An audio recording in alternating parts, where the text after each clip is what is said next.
আসসালামু আলাইকুম আরহামতুল্লাহি অবরকাতুহ। আলহামদুলিল্লাহি ওয়া কাফা ওয়া সালামুন আলা ইবাদিহিল্লাযীনা ইসতাফা, আম্মা বা'দ। তা'রিফুল ঈমান অর্থাৎ ঈমানের পরিচয়। আল ঈমান এর শাব্দিক অর্থ হলো বিশ্বাস, প্রত্যয়, স্বীকৃতি ইত্যাদি।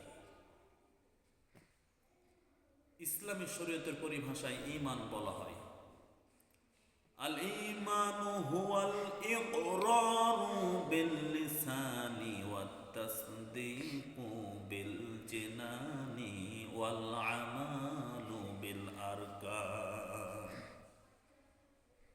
অর্থাৎ ঈমান হচ্ছে মৌখিক স্বীকৃতি, অন্তরের বিশ্বাস এবং তা কাজে পরিণত করার নাম। শুধু অন্তরের বিশ্বাসকে ঈমান বলা যায় না, আবার অন্তরের বিশ্বাস ও মৌখিক স্বীকৃতি দ্বারা পরিপূর্ণ ঈমানদার হওয়া যায় না। সুতরাং এর সাথে বাস্তব আমল অবশ্যই জরুরি। কেননা মহানবী সাল্লাল্লাহু আলাইহি ওয়াসাল্লাম বলেছেন, আল ঈমানু বিদউন ওয়া সাবউনা শুবাহ। অর্থাৎ ঈমানের ৭০টিরও বেশি শাখা প্রশাখা রয়েছে, তার মধ্যে প্রধান হচ্ছে ৬০টি। সবগুলোর উপর পূর্ণ বিশ্বাস স্থাপন করা হলো মুসলমানদের জন্য ফরজ।